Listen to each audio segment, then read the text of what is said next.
Level 1. Micro-numbing. Level 1 begins in the smallest emotional moments, the ones that are so subtle you barely even notice them. You laugh at something funny, but you don't feel the joy. You hear good news, but the excitement lands softly, almost like it's passing through a layer of glass. You respond normally, you act normally, you look fine, but something inside you feels just a little muted. This is micro-numbing, the earliest, quietest drop in emotional intensity. You're not sad. You're not overwhelmed. You're not burnt out. You're just slightly disconnected from the feeling you know you should be having. It feels like someone gently lowered the emotional volume in your mind. Not enough to alarm you, but enough that joy feels thinner, sadness feels lighter, and even your favorite things feel a little dim. Psychologically, level 1 happens when your mind starts protecting you in advance. It senses stress, pressure, or emotional weight building quietly in the background, so it lowers the intensity of your feelings to help you cope. In everyday life, level 1 looks like reacting instead of feeling, laughing because it's expected, on enjoying things without the spark, feeling fine but not fully present, brushing off the disconnect as tiredness or mood. There's no panic here, no heaviness, just a soft emotional blur. A quiet shift you dismiss at first, but deep down you know something has changed. It's numbness in its earliest form, the kind that whispers, not warns. Level 2. Protective detachment. Level 2 begins when your emotions don't just soften, they start stepping back. You still feel things, just not fully, not deeply, not in the way you used to. It's the stage where you notice yourself pulling away from experiences that once moved you. Good news doesn't excite you as much. Arguments don't hit as hard. You move through your day with a calmness that looks healthy from the outside, but inside it's more like distance. This is protective detachment, your mind's quiet attempt to keep you safe by keeping you slightly out of reach of your own emotions. You're not avoiding feelings consciously. Your brain is doing it for you. It creates a small buffer between you and whatever's happening, softening the impact before it can land. Psychologically, level 2 appears when your system senses you're under consistent emotional strain. Not enough to break you, just enough to overwhelm you if you felt everything fully. So instead of shutting down, your mind reduces the intensity. It trims the edges of your reactions. It keeps you functioning by keeping you slightly detached. In everyday life, level 2 looks like caring, but from a distance, reacting calmly to things that once triggered big emotions, feeling weirdly flat during both good and bad moments, wanting to connect but feeling a step removed, watching your own reactions like they belong to someone else. There's no chaos here, no meltdown, just a gentle emotional retreat, a quiet stepping back that feels protective, but also strangely hollow. Level 2 is where numbness starts becoming noticeable. Not painful yet, just present. Level 3. Emotional thinning.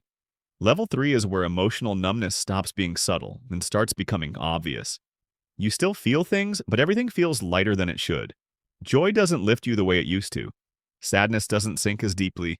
Anger fades before it fully forms. It's like every emotion you have has lost its weight. This is emotional thinning, the stage where your feelings don't disappear. They just lose their depth, color, and impact. You experience emotions like watered-down versions of themselves. You know you're happy, but you don't feel the rush. You know you're upset, but the intensity doesn't show up. You understand the emotion intellectually, but emotionally, it feels distant. Psychologically, level 3 happens when your mind has been detaching for long enough that your emotional system starts running on low power. Your brain prioritizes stability over intensity. It keeps you functioning by lowering the highs and softening the lows. Everything becomes manageable, but also strangely hollow. In everyday life, level 3 looks like losing interest in things you normally enjoy, feeling boredom more often than excitement, having emotional reactions that fade instantly, feeling like all your days blend together, knowing you should be more affected, but you're not. Emotionally, this level is confusing. You're not unhappy, you're just not alive in the way you used to be. You start to miss your old reactions, your old spark, your old emotional range. Level 3 is where numbness becomes real, not a hint, not a whisper, but a noticeable thinning, a soft fading of who you used to feel like. Level 4. Reactive absence. Level 4 is where emotional numbness stops being muted and becomes missing. You go through moments where you know you should feel something, but nothing comes. You receive a compliment and you register the words, but not the warmth. You hear disappointing news and you understand it logically, but there's no emotional hit.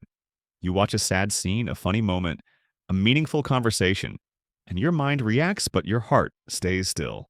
This is reactive absence, the stage where your emotional responses don't just weaken, they disappear in moments where they used to be automatic. You try to care, but the feeling doesn't show up. You try to get excited, but the spark never ignites. You try to connect emotionally, but the signal feels blocked. Psychologically, level 4 happens when your system has been operating on low emotional bandwidth for too long. Your brain starts selectively shutting down emotional reactions to conserve energy, to avoid overwhelm, to keep you going even when you're stretched thin. In everyday life, level 4 looks like conversations that feel flat no matter who you're talking to, not reacting to good or bad news, feeling blank when you expect yourself to feel something, going through motions instead of emotions, sensing that your emotional wiring is lagging or disconnected. Emotionally, this level feels strange and almost unsettling. You're aware of the world, aware of events, aware of how you should feel, but your reactions don't arrive. Level 4 is where numbness becomes silence, a quiet emotional absence that you can't explain, but you definitely notice. Level 5. The internal lockbox. Level 5 is where emotional numbness stops being accidental and becomes intentional. Even if you don't realize you're doing it, you start holding things in. Not because you want to, but because expressing anything feels unnecessarily heavy. A thought comes up, you swallow it. A feeling rises, you push it down. Someone asks how you're doing, you say, "I'm fine," because explaining feels impossible. This is the internal lockbox, the stage where emotions don't just feel muted, they feel stored away. You feel the pressure building inside, but the release never happens. You avoid opening up because it feels exhausting. You avoid reacting because it feels pointless. You avoid vulnerability because you don't know if you have the energy for it. Psychologically, level 5 forms when your mind decides that expressing emotions costs more energy than suppressing them. So it begins locking everything inside. Your stress, your irritation, your sadness, your joy, even your excitement. Not to hide from others, but to protect yourself from overwhelm.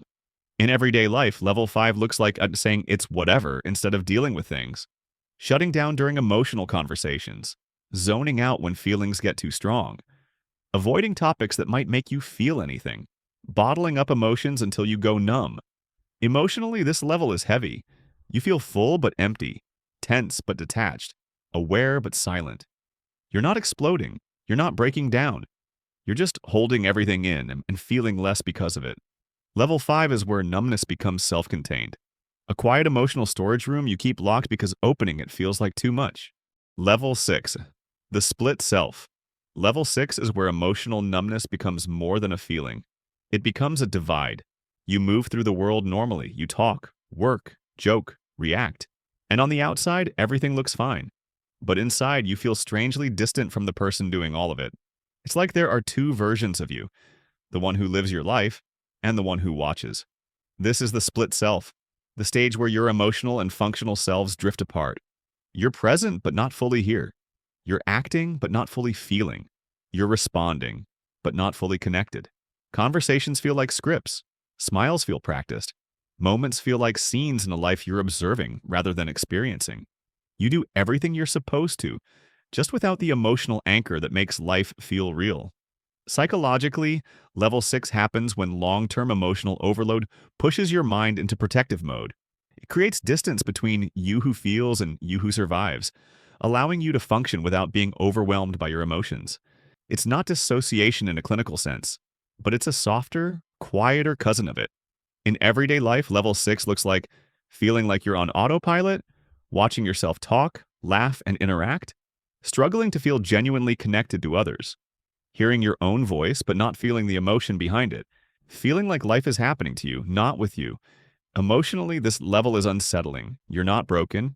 You're not absent. You're just split, living in your body while hovering slightly outside it.